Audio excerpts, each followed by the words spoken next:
Ascendant Verseau. Bon, alors cette semaine, Ascendant Verseau, on est beaucoup dans le mental. On commence ici avec vous êtes vous êtes beaucoup dans le vous pensez avec votre logique, vous êtes un peu détaché de vos sentiments, ben pas détaché de vos sentiments, mais plutôt euh, vous allez aller avec votre logique, avec le potentiel. Vous n'allez pas perdre votre attention mentale émotionnellement. Ça va être plus y aller, exemple, si vous faites parler à des gens ou si vous portez attention à d'autres gens, ça va être plus du côté intellectuel. Donc ici, on est très intellectuel finalement.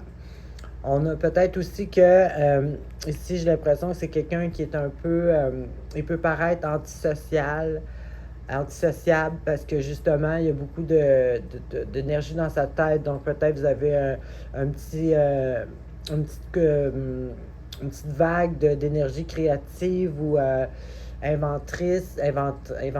Voyons, je sais pas comment on dit ça, mais en tout cas, invention.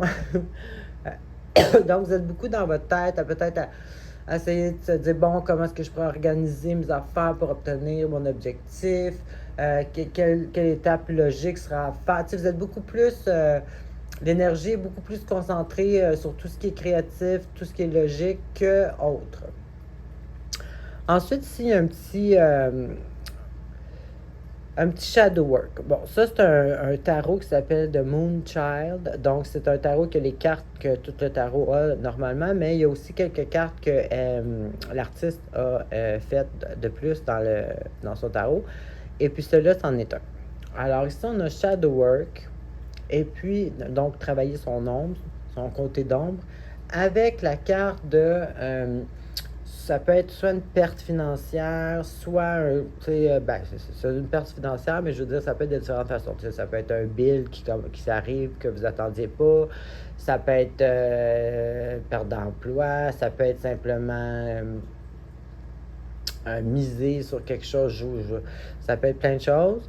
Ben, puis là, ça serait comme un peu votre côté d'ombre. Donc, si le shadow work nous parle de tout le monde, on a des côtés qu'on aime moins.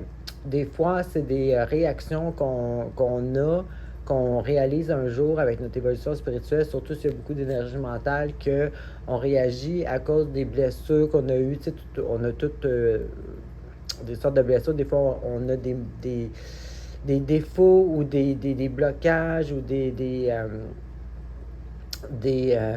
dépendances ou n'importe quoi qui est dû à quelque chose. Donc ça, c'est peut-être une carte de prise de conscience, puis c'est en lien avec une perte d'argent. Donc, ça peut être plein de choses. Ça peut être trop obsessif avec l'argent, ça peut être gambler de son argent, ça peut être ça peut être une panoplie de choses, mais c'est ça. Donc là, ici, on voit qu'il y a beaucoup de mental. Donc ici, justement, peut-être qu'il y a une réalisation de notre côté d'ombre. Bon, en tout cas, cette carte-là va conseiller d'essayer de se connecter comme à la Lune. Parce que la Lune, justement, elle a des phases. Tu sais, à un moment donné, elle est pleine, brillante. Après ça, elle est vide. Mais en fait, c'est ça les cycles de la vie. Donc, la lune, quand elle est pleine lune, elle éclaire dans le noir, donc elle éclaire l'ombre. Donc, c'est ça, d'essayer de, s'il y a quelque chose qu'on doit jeter, s'il y a quelque chose qui ne nous sert pas, faire le vide comme dans la nouvelle lune qui est complètement vide. Puis après, un nouveau cycle, on rebâtit pour redevenir à notre lumière. Donc, c'est ça que la carte veut dire ici. Ensuite, ici, il y a un petit down là, émotionnel, peut-être un sentiment de perte, ça peut être un deuil, ça peut être une relation qui est terminée, ça peut être n'importe quoi qui donne une espèce de petite tristesse, un petit manque, comme si quelque chose de perdu. Et puis ensuite, ici, on a l'association et l'association avec d'autres, et puis la joie. Donc là, ça peut être plusieurs choses. Est-ce que ça peut être, on a perdu une association qu'on avait, puis ça nous fait un peu de peine. Sinon, ça peut être ce que le manque de justement, on voudrait, il nous manquerait quelqu'un dans notre équipe. Donc, tu sais, c'est encore là, ça peut être de plein de façons, mais c'est ça. Tu sais, c'est. Sinon, pour d'autres, ça peut être peut-être ce sentiment de peine-là, puis il se fait, tu sais, ça s'arrange en ayant une association à trois, mais dans tous les cas, il y a une petite célébration. Donc, ça peut être le manque de célébration, ça peut être après un manque, on célèbre, donc ça va être différent pour chacun. Alors, c'est ce que j'avais pour vous. Bonne semaine.